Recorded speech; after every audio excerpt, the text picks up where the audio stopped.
Avis vascular centre, మన దేశంలోనే the best varicose vein hospital. So RGV గారు first మీకు ప్రొడ్యూస్ చేస్తానన్నప్పుడు వెంటనే మీకు కలిగిన ఫీలింగ్ ఏంటి? తను అడిగాడు, నాగేశ్వరరావు మీరు నాకు కూడా ఉండండి. నాగేశ్వరరావు అంటాడు, అండి అంటాడు, కూడా ఉండండి, సినిమాకి మీరు ఎంత అమౌంట్ కావాలో అంత తీసుకోండి. అంటే బడ్జెట్ పెరుగుతూ ఉంటాయి కదా, ఇంకా మీరు ఎగ్జిక్యూటివ్ ప్రొడ్యూసర్గా ఉంటారా, ప్లాన్ చేసి మొత్తం సెట్లో ఉండి చేసుకుంటారా, అది మీ ఇష్టం, ఎలాంటి కార్డు అంటే అలాంటి కార్డు, నాకు కూడా ఉండండి అన్నాడు.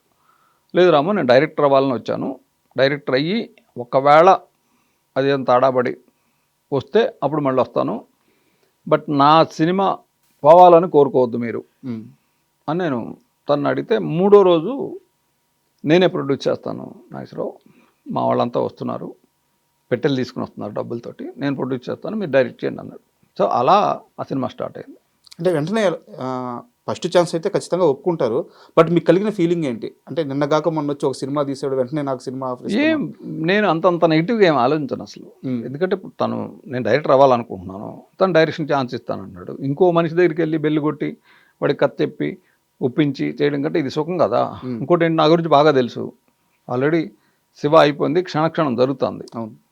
సో నాకంటే ఇంతకంటే ఎక్కువ తెలిసిన మనిషికి నేను కన్విన్స్ చేసి చెప్పడం కష్టం కదా. సో ఇది నాకు చాలా కంఫర్ట్ జోను, హ్యాపీగా ఫీల్ అయ్యా. మనీ కంటే ముందు మీరు ఆర్జీవికి వేరే కథ చెప్పారట, అదేం కథ? అది ఒక కథ, అది ఒక ఇన్సూరెన్స్ బ్యాక్గ్రౌండ్లో, అది కూడా కామెడీయే.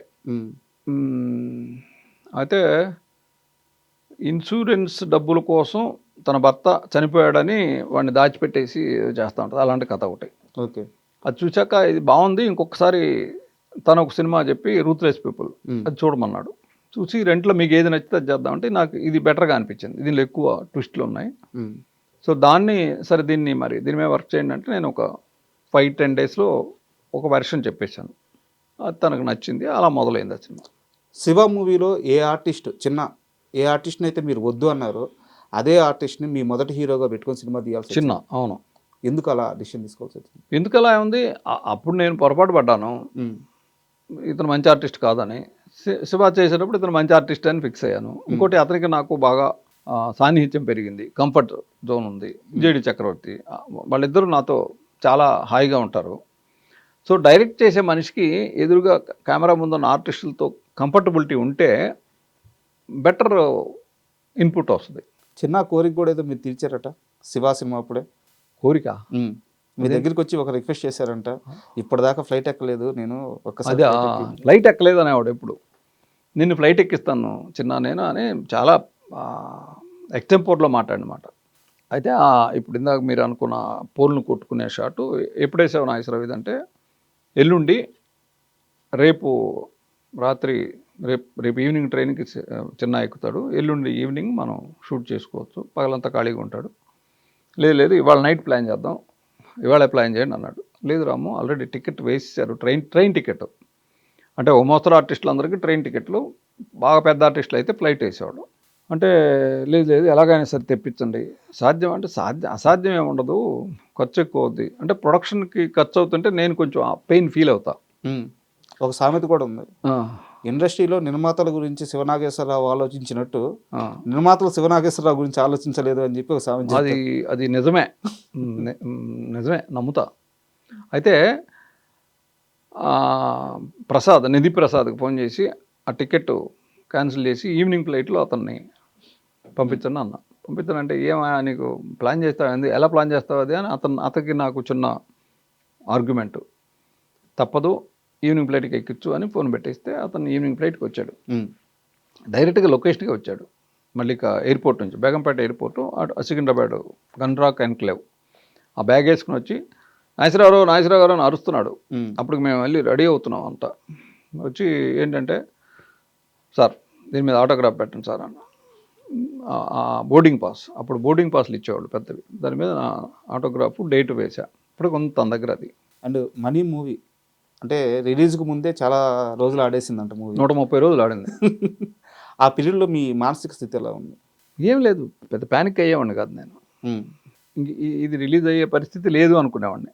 ఉప్పలపాటి నారాయణరావు రక్షణ అనే సినిమా ప్రొజెక్షన్ జరుగుతుంటే నాగార్జున గారు కొంతమందిని పిలిచాడు, అబ్బాయి గారని వాళ్ళు చిన్న ఆయన పిలిచారు, ఉప్పలపాటి నారాయణరావు పిలుచుకున్నాడు. 3 థియేటర్ల జనం ఉన్నారు, ఆయన బాగా టెన్షన్ పడుతున్నాడు. ఏంటన్నయ్య టెన్షన్ పడుతున్నావు అంటే, ఏమన్నయ్య ఎవరు పెడితే నాగార్జున గారు పిలిచారు, అబ్బాయి గారు పిలిచారు, నేను పిలిచాను, ఇప్పుడు ఎవరికి చూపించాలి సినిమా, ఒక సీటుకి 3 సీట్లు జనం ఉన్నారు, ఓ పని చేయని అందరిని పైకి పంపించి కూర్చోబెట్టి పైన మనీ ప్రింట్ ఉంది వేసేయి, మనీ చూడని వాడు లేడు అప్పటికి హైదరాబాద్లో, వెళ్ళిపోతారు, చూసాం కదా అని సగంలో వెళ్ళిపోతారు, నీకు కావాల్సిన వాడిని పట్టుకొని పక్కలాగు, అప్పుడు రక్షణ వేసుకో అని చెప్పా. వద్దన్నయ్య నీ సినిమా మీద వాళ్ళ జోకులు వేసుకోవద్దు అన్నాడు. అంటే తప్పే ఉందన్నయ్య దాంట్లో, అది నీకు సలహా చెప్పాను అన్న, అంటే అంత క్యాజువల్గా తీసుకునేవాడు నేను అంటున్నా. మీ కెరీర్ విషయానికి వస్తే సార్, అంటే మీరు ఇప్పుడు డైరెక్ట్ కాకముందు ఎర్లీ స్టేజ్లో 2 సినిమాల్లో యాక్ట్ చేశారు జూనియర్ ఆర్టిస్ట్ లాగా. అది ఆకలి రాజ్యం, సినిమా పేరు ఆకలి రాజ్యం కాదు, మీ ఆకలి కాపీ పేట్కా సవాల్. అది సన్నాయప్పన్న అని ఒక సినిమా, బట్ కెమెరాకి దొరకకుండా దూరంగా ఉండేవాడిని అక్కడ, బురిపాలెం బొల్లాడు డైరెక్టర్ బీరం మస్తానరావు గారు. ఆయన తర్వాత నేను డైరెక్టర్ అయ్యాక నాకు బాగా క్లోజు. సార్ మన ఇద్దరు ఫస్ట్ పిక్చరు, మన ఇద్దరికి మొదటి సినిమా ఒకటేనండి మీకు తెలుసా అన్న. అదేంటి అన్నాడు, మీ సినిమా బురిపాలెం బొల్లాడు ఫస్ట్ సినిమా కదా మీకు అన్న. అవునా, నాకు కూడా అదే మొదటి సినిమా. అదేంటి అన్నాడు, దాంట్లో జూనియర్లో నుంచున్నానండి అన్న. భలేవాడు ఆయన ప్రధాని అని. ఆయన మా గుంటూరు ఆయనది కూడా. ఎంత ఇచ్చేస్తారు అప్పట్లో? 3 రోజులకు 100 రూపాయలు ఇచ్చేవాళ్ళు. ఓకే. అండ్ మీ కెరీర్ స్టార్టింగ్ విజయ నిర్మల్ గారి దగ్గర చాలా ఎక్కువ సినిమాలు చేశారు. సో విజయ నిర్మల్ గారి దగ్గర తక్కువ, 2 భోగిమంటలు, అంతం కాదు ఆరంభం, 2. సో వారి వర్కింగ్ స్టైల్ ఎలా ఉండేది?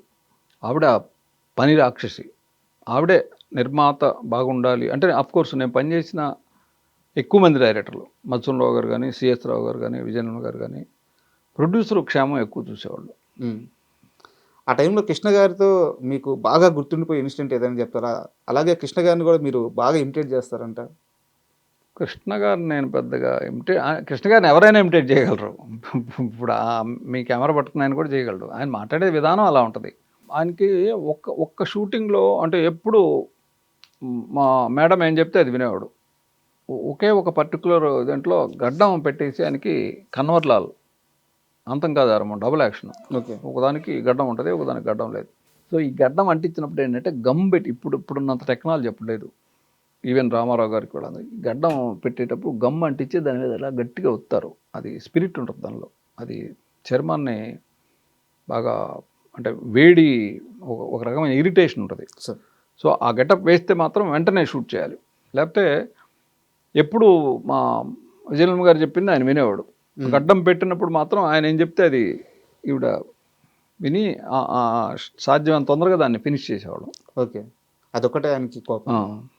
అండ్ మీరు అసిస్టెంట్గా కానీ లేకపోతే కోఆర్డినేటర్ కానీ నాకు ఐడియా లేదు సార్, లెనిన్ బాబు గారి దగ్గర వర్క్ చేశారు. మరో కురుక్షేత్రం మన తమ్మారెడ్డి భరద్వాజ్ గారి బ్రదర్. అవును. అండ్ దానికి ముందు ఇప్పుడు మీరు తీసిన సినిమా కూడా అప్పటికి రిలీజ్ అవ్వాల. తమ్మారెడ్డి గారు మీకు ఛాన్స్ ఇచ్చేటప్పటికి మనీ కూడా రిలీజ్ అవ్వాల. అవును. సో తమ్మారెడ్డి గారు మిమ్మల్ని ఎందుకు అంత గట్టిగా నమ్మడానికి కారణం ఏంటి? 1/2 నేను అసిస్టెంట్గా జగన్నాథరావు చక్రాలు పనిచేశాను వాళ్ళ సినిమాకి. ఆయన దానికి నిర్వాహకుడు, వేరే ప్రొడ్యూసర్లు, చరిత్ర ఆయన బ్యానర్ కూడా. సో నేను పనిచేసినప్పుడు ఆయన అబ్జర్వ్ చేశాడు నన్ను.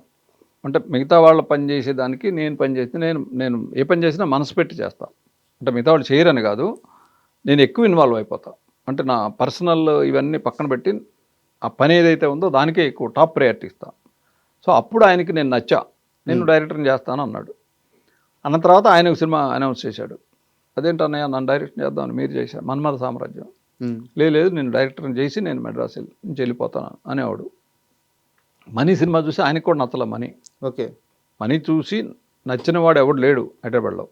ఓడియన్ థియేటర్లో రిలీజ్ అయినప్పుడు మాత్రం నచ్చింది. ఆర్జీవీ కన్నా నచ్చిందా మనీ? అది ఇందాక శివ గురించి మీ ఒపీనియన్ ఏంటి, ఆడుద్దా లేదా అనేది ఒక దశలో పోద్ది. ఎందుకంటే నంబర్ ఆఫ్ ప్రొజెక్షన్ వేసి ఎవరికి నచ్చట్లేదు.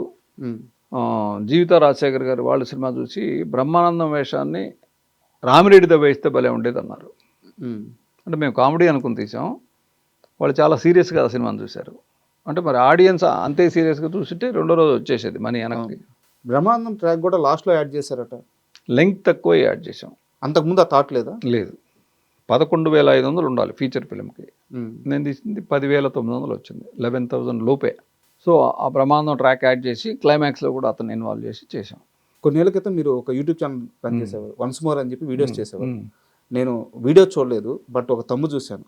చిరంజీవి మెగాస్టారే కాదు అని చెప్పి ఒక తమ్ము పెట్టున్నారు. ఏం సందర్భం అది, ఏం చెప్పారు అక్కడ? మెగాస్టారే కాదంటే అంతకంటే ఎక్కువ అని చెప్పుకుంటా లోపల. గుర్తులేదా మీకు? కాదు అంటే ఆయన డెడికేషన్ చెప్పే దానిలో అది మీరు చూస్తే అర్థమవుద్ది.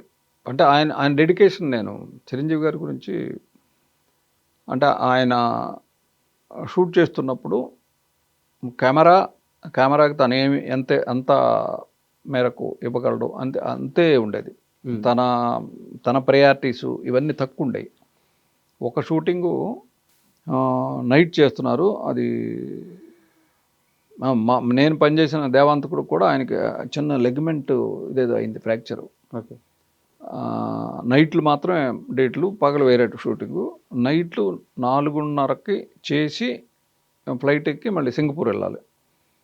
సో ఆయన సౌండ్ వేస్తే మామూలు అసలు ఆ నొప్పికి పెయిన్ తెలిసేది కాదు, అంత అద్భుతంగా డాన్స్ చేసేవాడు. ఆ సౌండ్ ఆఫ్ చేసిన వెంటనే పెయిన్ ఫీల్ అయ్యేవాడు. ఓకే. అది ఆయన హెప్నటైజ్ చేసుకునేవాడు. ఇలాంటివన్నీ చెప్పుకుంటాను.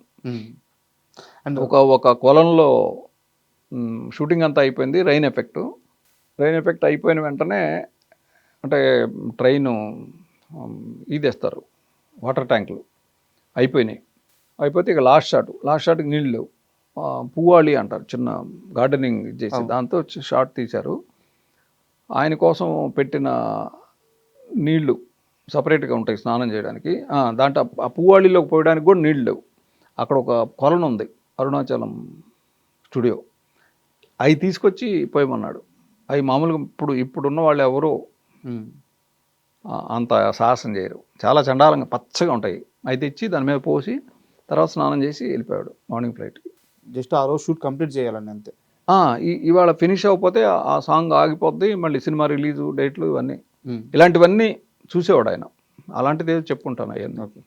విజయబాబు నాయుడు గారిది చిరంజీవి అని చెప్పి అప్పట్లో ఒక మ్యాగజైన్ వచ్చేది. అవును. శివాలో చిరంజీవి హీరో అయితే అని చెప్పి ఒక ఆర్టికల్ రాశారు, చదివారా మీరు అది? నేను చదవలేదు. విజయబాబు నాయుడు గారు అలాంటి చిత్ర విచిత్రాలన్నీ చేసేవాడు ఆయన. ఇప్పుడు ఈ బుక్ని చూడాలి అంటే ఆ బుక్లో ఒక బొమ్మను ఇలా తిప్పేసేవాడు. ఓకే. అంటే ఈ బుక్ని ఇలా తిప్పి చూసి ఇక్కడే ఉంది చూసి మళ్ళీ దేని పేజ్ తిప్పితే ఇది మళ్ళీ మామూలుగా ఉండేది. అంటే కీన్ అబ్జర్వేషన్ ఈ బుక్ మీద ఉండాలి అనే దానికి విచిత్రమైన ప్రయోగాలు చేసేవారు ఆయన. మీరు ఎప్పుడైనా కనీసం థాట్ చేశారా, నాగార్జున కాకుండా ఇంకే హీరో అయినా శివకి న్యాయం చేయగలడు అని చెప్పి? ఆలోచన రాలేదు. ఇప్పుడు నువ్వు అడిగా కూడా రావట్లా. అండ్ శివ సినిమా వచ్చిన తర్వాత బాగా జలస్గా ఫీల్ అయిన హీరోలు ఎవరైనా ఉన్నారు ఇండస్ట్రీలో, నాకు ఎందుకు పడలేదు ఈ సినిమా అని? అంటే నేనే పూర్తిగా చెప్పలేకపోతున్నా నా గురించి. ఇది నేనేం ఫీల్ అయ్యాను, ఇంకో హీరో ఏం ఫీల్ అయ్యాడో నేను ఎలా చెప్పగలను? వెంకటేష్ గారు అందరూ ఫీల్ అయ్యి ఉంటారు. అంటే ఇప్పుడు ఈ సినిమా నాకు ఇస్తే నేను చేసేవాడిని కదా అని అనుకుంటారు. అంటే కంటెంపరీగా అప్పుడున్న సమకాలీన సమవయస్కుల్లో ఉన్నవాడు ఆయన వెంకటేష్ అయి ఉంటారు. బట్ ఆయన కూడా మధ్యలో ఏదో జోక్గా అన్నాడు కానీ, అంటే నేను బయట వినడం ఎక్కడో.